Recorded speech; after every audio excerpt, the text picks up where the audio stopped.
श्री रामकृष्ण वचनामृत। ओम स्थापकाय च धर्मस्य सर्वधर्मस्वरूपिणे अवतार वरिष्ठाय रामकृष्णाय ते नमः। जय ठाकुर, जय माँ। ओम शिव शिव शिव। कलकत्ते में श्री रामकृष्ण देव बलराम के घर में भक्तों के साथ। दिन के 3 बज चुके हैं। चैत का महीना, धूप कड़ाके की पड़ रही है। श्री रामकृष्ण देव 2-1 भक्तों के साथ बलराम के बैठक खाने में बैठे हुए मास्टर से वार्तालाप कर रहे हैं।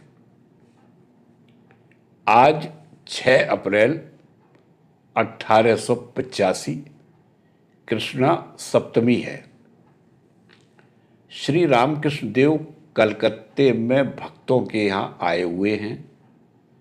वहाँ वे अपने सांगो पांगों को देखेंगे और नीमू गोस्वामी की गली में देवेंद्र के यहाँ जाएंगे। श्री रामकृष्ण देव ईश्वर के प्रेम में दिन रात मतवाले रहते हैं।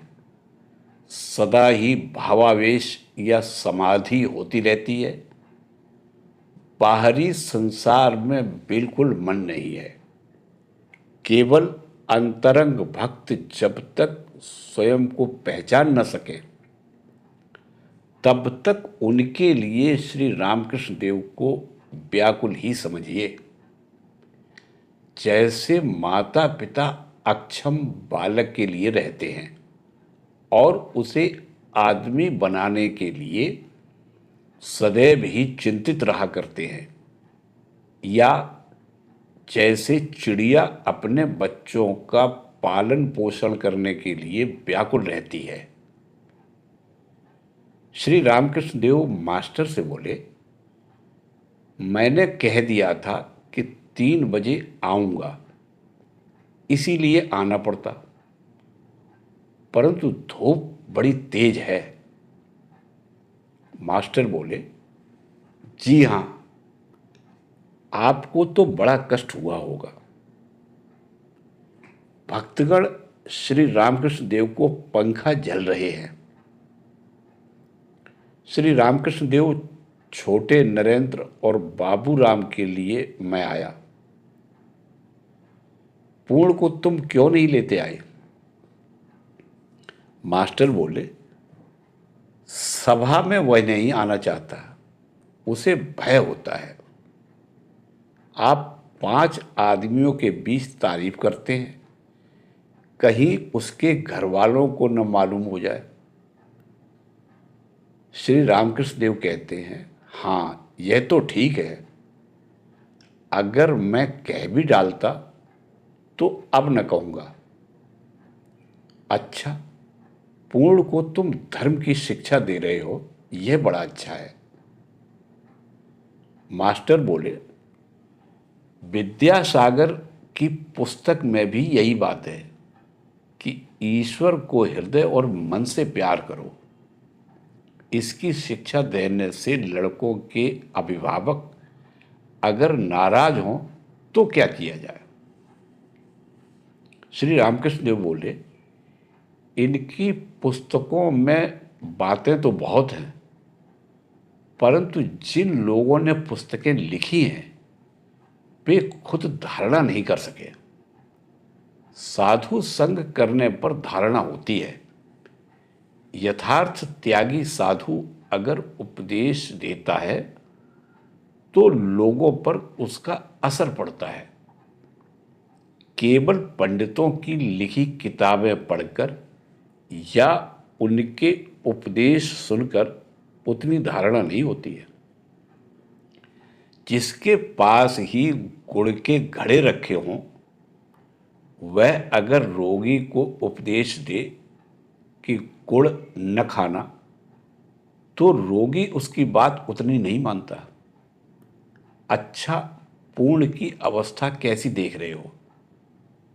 क्या उसे भावावेश होता है?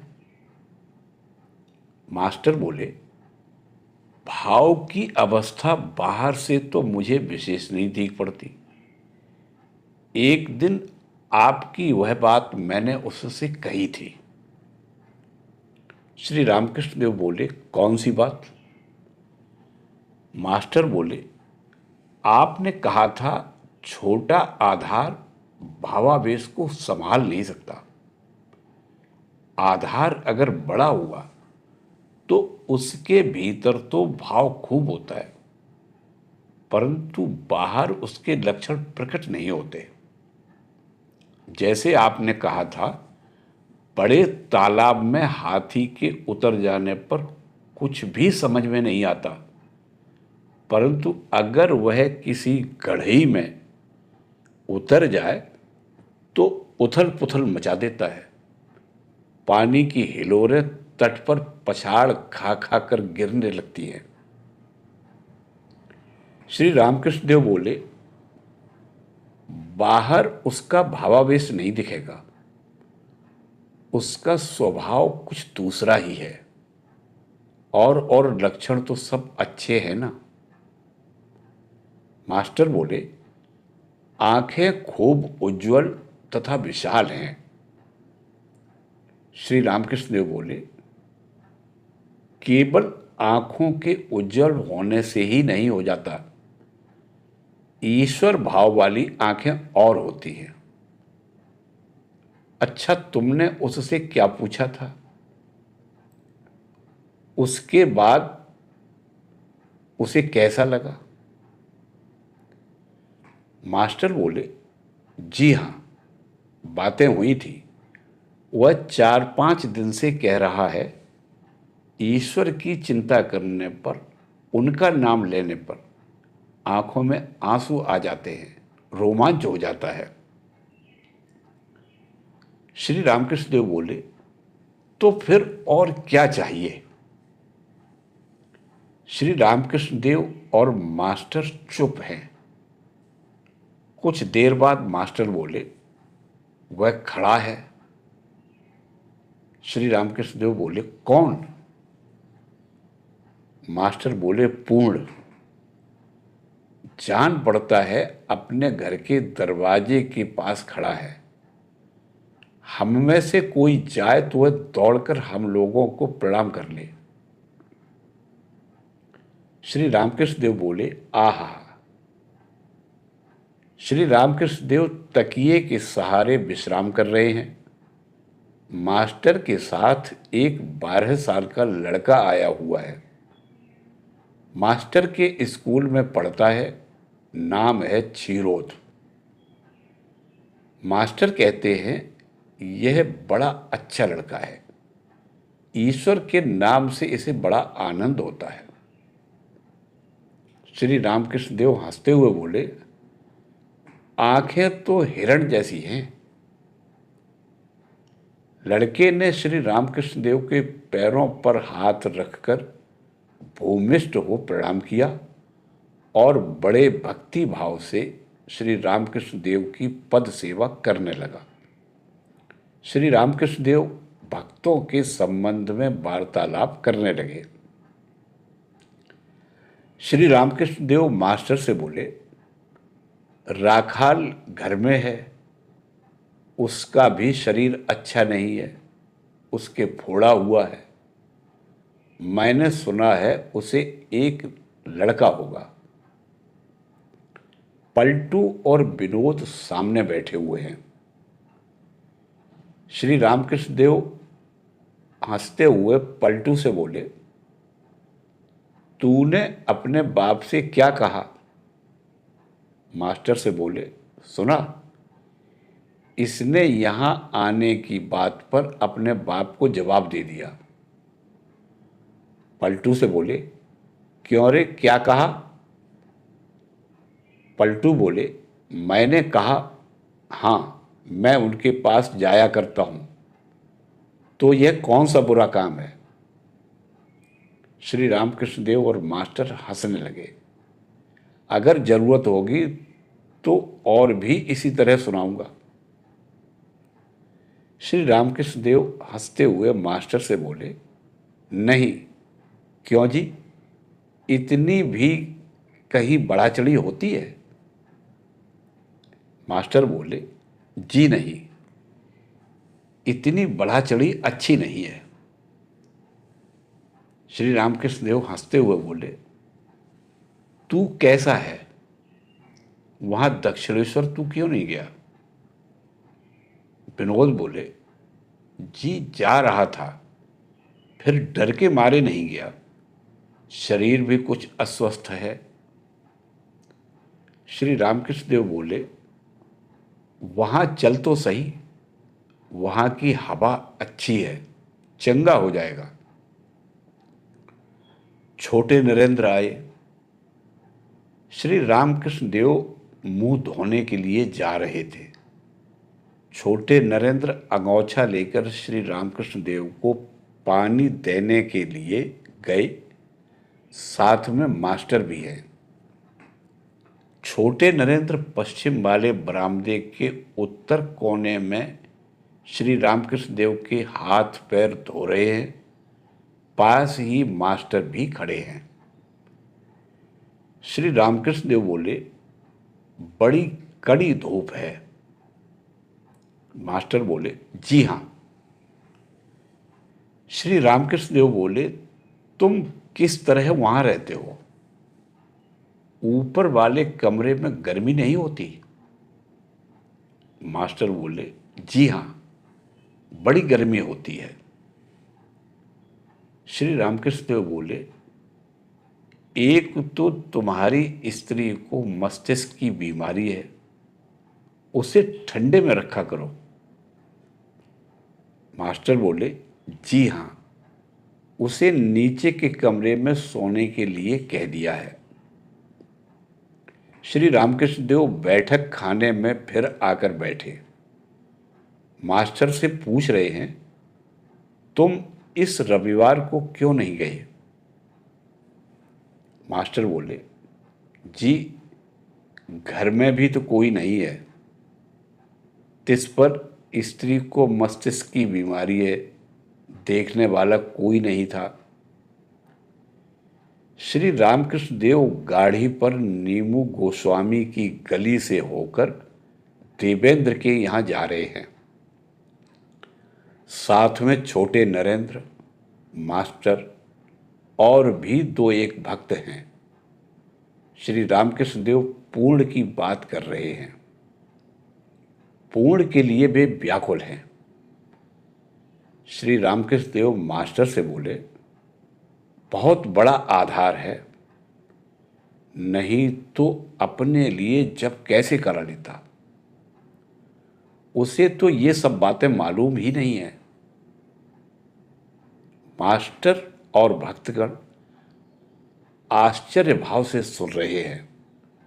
श्री रामकृष्ण देव ने पूर्ण के लिए बीज मंत्र का जप किया। श्री रामकृष्ण देव बोले, आज उसे ले आते, लाए क्यों नहीं? छोटे नरेंद्र को हंसते हुए देखकर श्री रामकृष्ण देव भी हंस रहे हैं और भक्तगण भी हंस रहे हैं। श्री रामकृष्ण देव आनंद पूर्वक छोटे नरेंद्र की ओर संकेत करके मास्टर से कह रहे हैं, देखो देखो किस तरह हंस रहा है, जैसे कुछ भी नहीं जानता। परंतु उसके मन के भीतर जमीन जोरू रुपया कुछ नहीं है। तीनों में से एक भी उसके मन में नहीं है। मन से कामिनी और कांचन के बिल्कुल गए बिना कभी ईश्वर लाभ नहीं होता। श्री रामकृष्ण देव देवेंद्र के यहां जा रहे हैं। दक्षिणेश्वर में देवेंद्र से एक दिन आप कह रहे थे, इच्छा होती है एक दिन तुम्हारे यहां जाऊं। देवेंद्र ने कहा था, मैं आपसे यही कहने के लिए आया था, इसी रविवार को जाना होगा। श्री रामकृष्ण देव ने कहा, परंतु तुम्हारी आमदनी कम है, अधिक आदमियों को न्योता न देना, और गाड़ी का किराया भी बहुत अधिक है। देवेंद्र ने कहा था, आमदनी कम है तो क्या हुआ, ऋणम कृत्वा घृतम पिबेत, ऋण करके भी घी पीना चाहिए। श्री रामकृष्ण देव यह सुनकर हंसने लगे। हंसी रुकती ही न थी। कुछ देर बाद घर पहुंचकर श्री रामकृष्ण देव ने कहा, देवेंद्र, मेरे लिए भोजन बहुत थोड़ा बनवाना, मेरा स्वास्थ्य ठीक नहीं है। श्री रामकृष्ण देव देवेंद्र के बैठक खाने में भक्त मंडली में बैठे हुए हैं। बैठक खाना एक मंजिले पर है। संध्या हो रही गई। कमरे में दिया जल रहा है। छोटे नरेंद्र, राम, मास्टर, गिरीश, देवेंद्र, अक्षय, उपेंद्र इत्यादि बहुत से भक्त बैठे हुए हैं। श्री रामकृष्ण देव एक बालक भक्त को देखकर आनंद में मग्न हो रहे हैं। उसी के संबंध में भक्तों से कह रहे हैं, इसमें जमीन, रुपया, स्त्री तीनों में से एक भी नहीं है जिससे यह संसार में बंध जाए। इन तीनों में से एक पर भी मन को रखने से परमात्मा पर मन नहीं जाता, मन का योग नहीं होता। इसने कुछ देखा भी था। भक्त से बोले, क्यों रे, बता तो क्या देखा है था तूने। भक्त हंसकर बोले, मैंने देखा विष्टा के कुछ ढेर पड़े हुए हैं, कोई कोई उसके ऊपर बैठे हुए हैं, कोई उनसे कुछ दूर पर। श्री रामकृष्ण देव बोले, संसारी मनुष्यों की यही दशा है जो ईश्वर को भूले हुए हैं। इसलिए इसके मन में सब छूटा जा रहा है। कामिनी और कांचन से मन अगर हट जाए तो फिर चिंता ही क्या है। कितने आश्चर्य की बात है। मेरा तो यह भाव बहुत कुछ जप और ध्यान करने पर दूर हुआ था। एकदम इतनी जल्दी इसका यह भाव दूर कैसे हो गया। काम का नाश हो जाना क्या कुछ साधारण बात है। 6 महीने के बाद मेरी छाती में कुछ ऐसा होने लगा था कि पेड़ के नीचे पड़ा हुआ मैं रो रो कर माँ से कहने लगा, माँ, अगर कुछ बुरा हुआ तो मैं गले में छुरी मार दूंगा। भक्तों से बोले, कामिनी और कांचन ये दोनों अगर मन से दूर हो गए तो फिर बाकी ही क्या रहेगा। तब तो बस ब्रह्मानंद ही है। शशि उस समय पहली पहल श्री रामकृष्ण देव के पास आने जाने लगे थे। वे उस समय विद्यासागर कॉलेज में बीए के प्रथम वर्ष में थे। श्री रामकृष्ण देव अब उनकी बात कर रहे हैं। श्री रामकृष्ण देव भक्तों से बोले, वह जो लड़का आया करता है कुछ दिन के लिए, देखता हूं रुपए की ओर उसका मन कभी कभी चला जाया करेगा, परंतु कुछ लोगों का मन देखता हूं उधर बिल्कुल नहीं जाएगा। कुछ लड़के विवाह करेंगे ही नहीं। भक्तगण चुपचाप सुन रहे हैं। श्री रामकृष्ण देव भक्तों से बोले, मन से कामिनी और कांचन के गए बिना अवतार को पहचानना मुश्किल है। किसी बैगन वाले से हीरे का मोल पूछा था। उसने कहा, मैं इसके बदले में 9 सेर बैगन दे सकूंगा, इससे अधिक एक भी नहीं। सब हंसते हैं छोटे नरेंद्र जोर से हंसते हैं। श्री रामकृष्ण देव ने देखा, छोटे नरेंद्र बात का मर्म बहुत जल्दी समझ गए। श्री रामकृष्ण देव बोले, इसकी बुद्धि कितनी सूक्ष्म है। नागा इसी तरह बहुत जल्द समझ जाता था। गीता भागवत में जहां जो कुछ है वह समझ लेता था। बचपन से ही कामिनी और कांचन का त्याग, यह बड़े आश्चर्य की बात है, परंतु ऐसा बहुत कम आदमी में होता है। नहीं तो पत्थर का मारा आम जैसे न ठाकुर जी की सेवा में आता है और न कोई मनुष्य ही खाने की हिम्मत करता है। पहले निर्विचार पाप करके फिर बुढ़ापे में ईश्वर का नाम लेना, यह बुराई की अपेक्षा अच्छा है। अमुक मलिक की माँ बहुत बड़े घर की लड़की है। वेश्याओं की बात पर उसने पूछा, उनका क्या किसी तरह उद्धार नहीं होगा? स्वयं पहले उसने बहुत तरह के काम किए थे, इसीलिए उसने पूछा। मैंने कहा, हाँ होगा, अगर आंतरिक प्रेरणा से व्याकुल होकर वे रोवे और कहे, ऐसा काम अब मैं नहीं करूंगी। केवल हरि नाम करने से क्या, हृदय से व्याकुल होकर रोना चाहिए।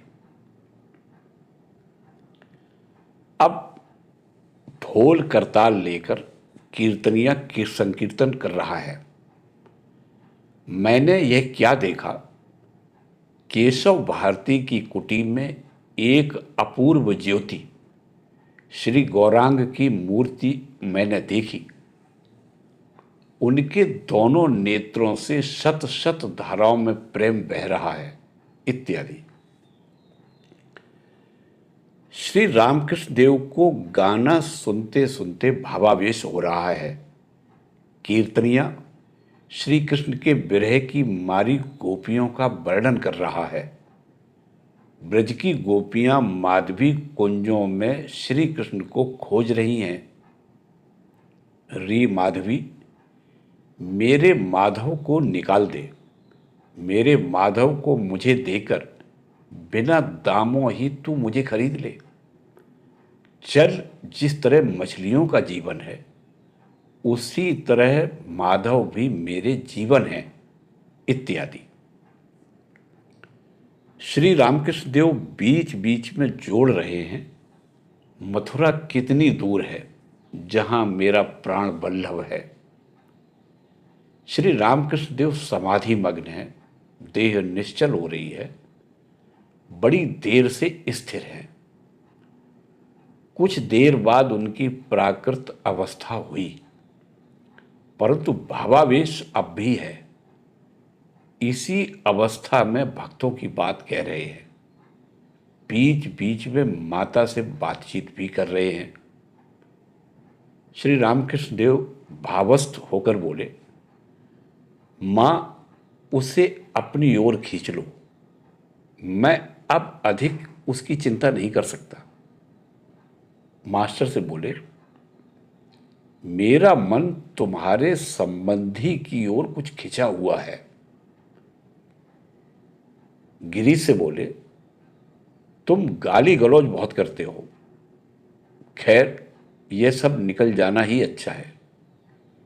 किसी को अधिक बकवाद करने का रोग भी होता है। जितना ही बाहर निकल जाए उतना ही अच्छा है। उपाधि नाश के समय में ही शब्द होता है। काठ जलाते हुए चटाचट शब्द होता है। सब जल जाने पर फिर शब्द नहीं होता। तुम दिन पर दिन शुद्ध होगे, दिन दिन तुम्हारी उन्नति होगी। लोगों को देखकर आश्चर्य होगा। मैं अधिक नहीं आ सकूंगा, पर इससे क्या, तुम्हारी ऐसे ही बन जाएगी। श्री रामकृष्ण देव भाव और श्री रामकृष्ण देव का भाव और भी गहरा होने लगा। फिर माता के साथ बातचीत कर रहे हैं। माँ, जो कुछ अच्छा है उसे अच्छा करना कौन सी बड़ी बात है। माँ, मरे को मारकर क्या होगा, जो पैर जमाए खड़ा है उसे अगर मार सको तो तुम्हारी महिमा है। श्री रामकृष्ण देव कुछ स्थिर होकर कुछ ऊंचे स्वर में कह रहे हैं, मैं दक्षिणेश्वर से आ रहा हूं माँ, मैं अब जाता हूं। मानो एक छोटा लड़का दूर से माता की आवाज सुनकर जवाब दे रहा है। श्री रामकृष्ण देव की देह फिर निस्पंद हो गई, समाधि मग्न होकर बैठे हुए हैं। भक्तगण अनिमेष लोचनों से चुपचाप देख रहे हैं। श्री रामकृष्ण देव भावावेश में फिर कह रहे हैं, मैं अब पूड़ी नहीं खाऊंगा। पड़ोस के दो एक गोस्वामी आए थे, वे चले गए। श्री रामकृष्ण देव भक्तों के साथ आनंद पूर्वक वार्तालाप कर रहे हैं। चैत का महीना, गर्मी जोरों की पड़ रही है। देवेंद्र कुल्फी बर्फ बनवाकर श्री रामकृष्ण देव और भक्तों को दे रहे हैं। भक्तों को कुल्फी खाकर प्रसन्नता हो रही है। मणि धीरे धीरे कह रहे हैं, कुल्फी और दो। सब लोग हंस रहे हैं। कुल्फी देखकर श्री रामकृष्ण देव को बिल्कुल बच्चे की तरह आनंद हो रहा है। श्री रामकृष्ण देव बोले, कीर्तन तो बड़ा अच्छा हुआ, गोपियों की दशा का वर्णन अच्छा किया। री माधवी, मेरे माधव को दे। यह गोपियों के प्रेमोन्माद की अवस्था है। कितना आश्चर्य है। कृष्ण के लिए सब पागल हो रही थी। एक भक्त एक दूसरे की ओर इशारा करके कह रहे हैं, इनका सखी भाव है, गोपी भाव। राम ने कहा, इनके भीतर दोनों भाव हैं, मधुर भाव भी है और ज्ञान का कठोर भाव भी है। श्री रामकृष्ण देव बोले, क्यों जी। श्री रामकृष्ण देव अब सुरेंद्र की बातचीत करने लगे। राम बोले, मैंने खबर भेजी थी परंतु आया नहीं, न जाने क्यों।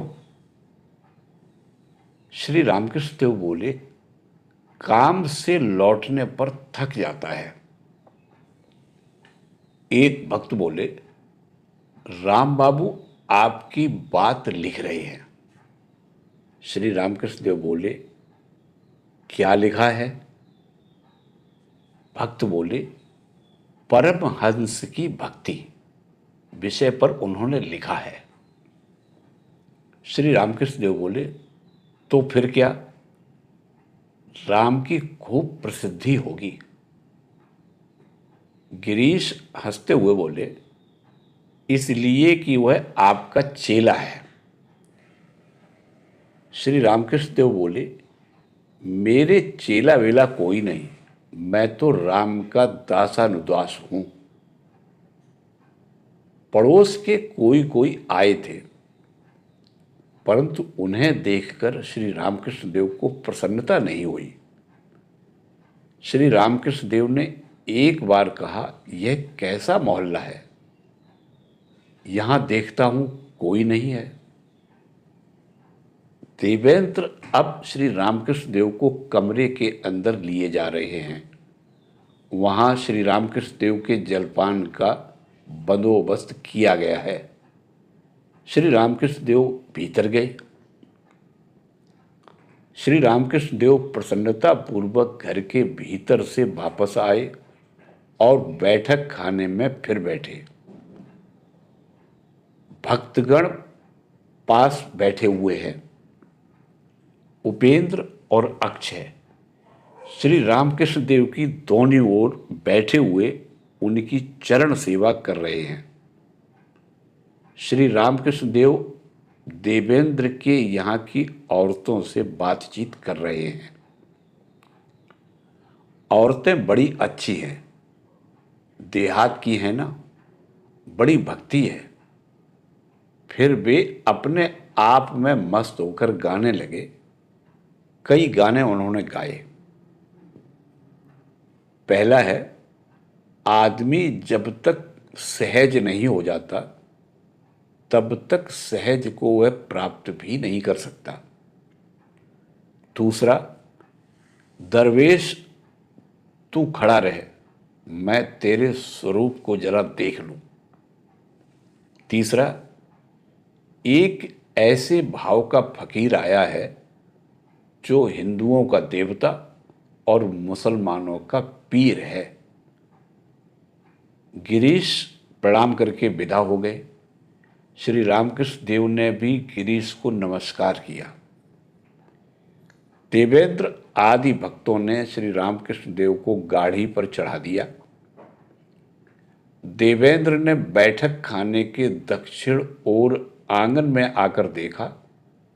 उनके मोहल्ले का एक आदमी उस समय भी सो रहा था। उन्होंने उसे जगाया। आंखें मलते हुए उठकर उसने पूछा, क्या श्री रामकृष्ण देव आए? सब लोग ठहाका मारकर हंसने लगे। यह आदमी श्री रामकृष्ण देव को देखने के लिए उनसे पहले आया था। गर्मी लगने के कारण आंगन में तख्त पर चटाई बिछाकर आराम से सो गया था। श्री रामकृष्ण देव दक्षिणेश्वर जा रहे हैं। गाड़ी पर मास्टर से आनंद पूर्वक बात कर रहे हैं। मैंने खूब कुल्फी खाई। तुम जब दक्षिणेश्वर आना तो 4-5 कुल्फियां लेते आना।